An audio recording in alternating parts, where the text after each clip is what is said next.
yen to akase bono so na kire se medemo kwa ko ginam ewo ye konfo ba ye friend no ye nana agrada the great nana agrada o kire so no wako bani akwakoji eduro ade aba ye ne sika gari o sika gari mami e hye sa adwumadi we ya se bre no ye konfo ne tu atwi ya na se nyankopon epa ne so entoma no ana ye se ne sa de wasesa de obaye osofo ana de edi foforo eto no so aye friend se aye evangelist Mama Patricia Ote na sorry I din all the to so Heaven's Gate Chapel. Na adofo se fofra ba to adwane se enche bia na mami nkofo bi ade nsemi beto na so a omo kire se wa du pi o ma na wo bu omo se kakase pa anya asem keto a ko so ade ko hwehwemu ehun se no ade aye agrada aye na nya adepa ena agrada ababonten ebadi nkomo bi ade afa ye gana mamu hanom na edin a wo de boboy a wo kire se aye papa bi so efe na ye kofi odro ono so na ye kofa ba de ma aye Alabaster Miracle Church anono osi oni na na edisika no oni na edisika na na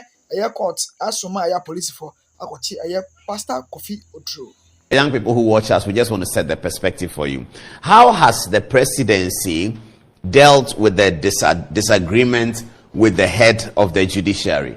It's important that in all constitutional regimes, and beginning from 1778, when Montesquieu wrote that book entitled The Spirit of the Laws, the issue about separation of powers, independence of the three arms of government, and some people add the fourth being the media, has become very, very paramount. And it's almost like a measure of how a democratic environment is working, whether the legislative arm is independent of the executive and vice versa, and the judiciary and all of that. Because there's always bound to be tension between the heads of these institutions. One wants something done. The executive has its role to implement policy. The legislature has its role to make law. But you will find that in checks and balances, all of them have a way of, legislature has a way of doing policy or shaping policy or changing policy. The judiciary has a way of changing legislation by using, they call it judge-made law. And when there's judge-made law, it means that the legislature, the judiciary, is taking up the role of the legislature by making law. So these are, there are tensions there, and that's what really every constitution and the conduct of the constitutional actors is set out to delimit. Okay, so we look at, well, there was 1960, there was 169, 92, 2001, 2017, 18, 2023. Now we have listed in the history of Ghana where there's been these brushes that have happened between especially between the executive president and the judiciary. The first one occurred in 1963. What date was it again? Do they have the date? The date was 11th December 1963. There had been a bomb thrown on Kwame Nkrumah somewhere in Kolungugu in the upper region, as it was then called.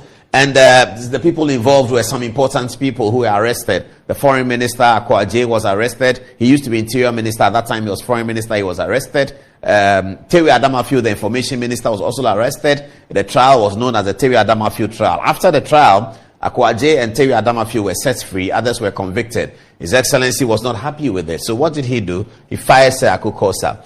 Sir Akukosa was the same person who swore Kwame Nkrumah in during his 1960 event, but Sir Akukosa was fired. Nkrumah fired Akukosa for the ruling against the government in the Kolungugu. What happened was Akukosa chaired the panel that said that Terry Adamafiu and Akwa were not guilty of the offense of premeditated murder against the president. On 11 December 1963, they were summarily dismissed by the president. Then the constitution at the time was sort of quiet on it. So the president acted by removing Akukosa and then passed legislation. So we write it here. So Nkrumah rushed a bill to parliament through his attorney general, the Honorable Col Swansea, seeking to gain the powers to fire judges.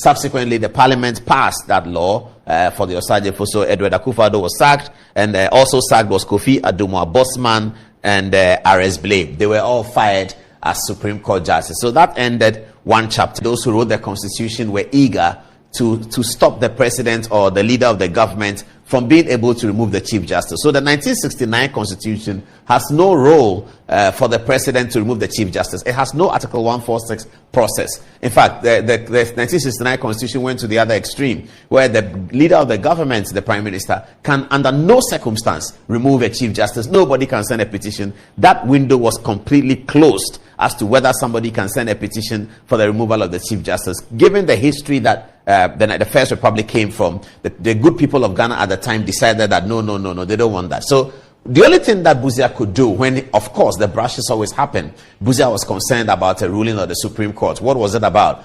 Somebody who had been fired. It was thought that they were Nkrumah people, so the Busia people took over, and they were firing some of the important leaders of the Nkrumah people. They gathered 568 people. They call it the Apollo 568, and they were all given letters to go home. They were chief directors. One of them, Mr. Salah, decided to test the matter at the Supreme Court and said that the Prime Minister and the government cannot sack him. In the ruling, which Salah won, the Supreme Court's justices, the case entitled Salah and Attorney General, the Supreme Court ruled by a majority, Philip Archer in the majority, EMP Sowa in the majority, Apalu, three of them for the majority, Justice ssreak and Justice Enin for the minority. They ruled in favor of the applicant that the Prime Minister cannot sack Mr. Salah. Busia was concerned, but he didn't have the power to sack judges because the system had protected the judges through the provisions of the 1969 Constitution. So what did Busia say? That's Justice Sowa here, that's Justice Apalu here. And then Busia said to the general public that no court can enforce any decision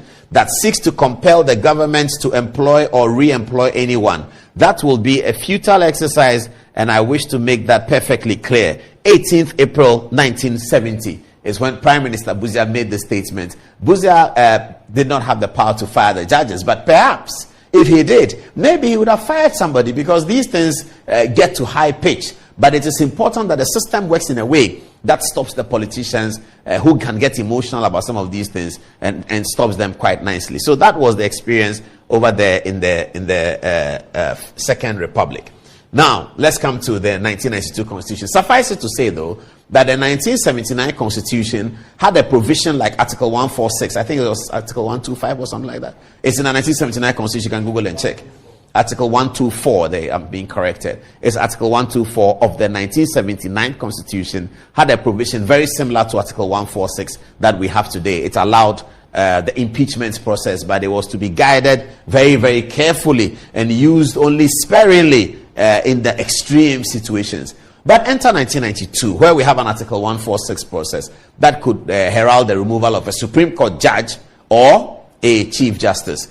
On 31st December in the 31st December decision, which was in 1993 actually, Flight Lieutenant Rawlings was unhappy with the ruling. What happened? The Supreme Court gave a verdict, a very damning one, a 5-4 decision in favor of the NPP, which had gone to court to apply that J.J. Rawlings' military coup d'etat that brought him to power, and which of course ended and heralded the 1992 Constitution, cannot continuously be celebrated under a constitutional dispensation. This was the case that was sent to court by Peter Ajete, may he rest in peace, former Speaker of Parliament, and at that time a leading member of the NPP. He later became its chairman.